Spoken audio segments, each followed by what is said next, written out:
கோட்டைமேட்டிலே Jehovah banking loans பயணங்கள் வழங்கும் ஆண்டவராகிய இயேசு கிறிஸ்துவனுடைய 935வது தேவனுடைய சத்தியம். Christ is the power and wisdom those who are called. கர்த்தராகிய இயேசு கிறிஸ்து யாரை அழைத்திருக்கிறாரோ அவர்களுக்கு தேவனாகிய கர்த்தருடைய பலனும் கடவுளுடைய ஞானமும் அவர் தெரிந்து கொள்ளப்பட்டவர்களின் மீது கர்த்தர் கொடுக்கிறார்.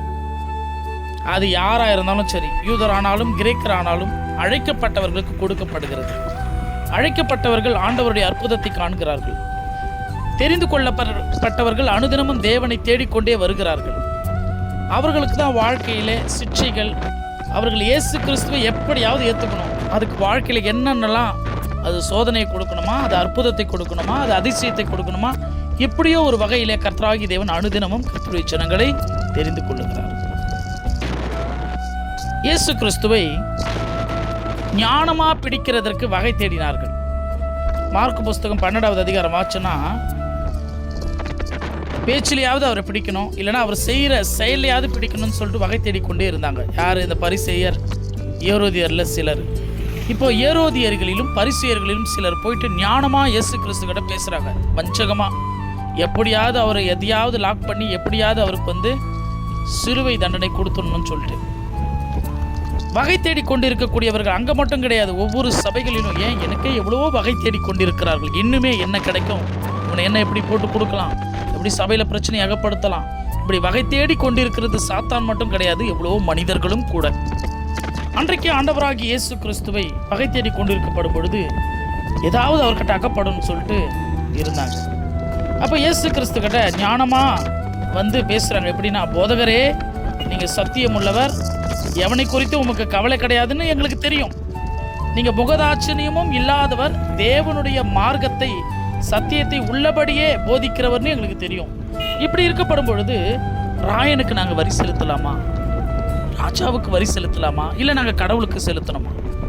எவ்வளோ ஒரு கிரிட்டிக்கலான ஒரு பிரச்சனையில் அகப்படும்படியான ஒரு கேள்வி.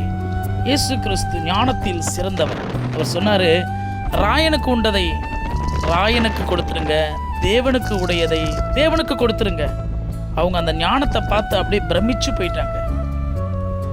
இவங்க எதையாவது அவரை சிக்க வச்சிடலான்னு வந்தாங்க. அவர் சொன்ன பதிலில் அவங்களால திகைச்சு போயிட்டாங்க. கடவுளுடைய அறிவு எப்படிப்பட்டதுன்னு தெரியுமா? பைபிள் தெளிவாக சொல்லப்பட்டு இருக்கிறது. ஏசாயா புஸ்தகம் 11வது அதிகாரம் 2வது வசனத்தில், ஞானத்தையும் உணர்வையும் அருளும் ஆவி, ஆலோசனையும் பலனையும் அருளும் ஆவி, அறிவையும் கர்த்தருக்கு பயப்படுகிற பயத்தையும் அருளும் ஆவி. அதுதான் கர்த்தருடைய ஆவியை. அந்த கர்த்தருடைய ஆவியானவர் தான் இயேசு கிறிஸ்து மேல முழுவதுமாய் தங்கியிருந்தார்னு வசனம் சொல்லுகிறது. ஒரு சின்ன வயசுல இருக்கும் பொழுதே வளர்ந்த ஊரிலே அவருடைய ஜெப ஆலயத்தில் அவர் பண்ண பிரசங்கத்தையும் உபதேசத்தையும் பார்த்து ஜனங்க எல்லாம் மிரண்டு போயிட்டாங்க. இது எப்படிப்பட்ட ஞானம், எப்படிப்பட்ட அறிவு அப்படின்னு சொல்லிட்டு.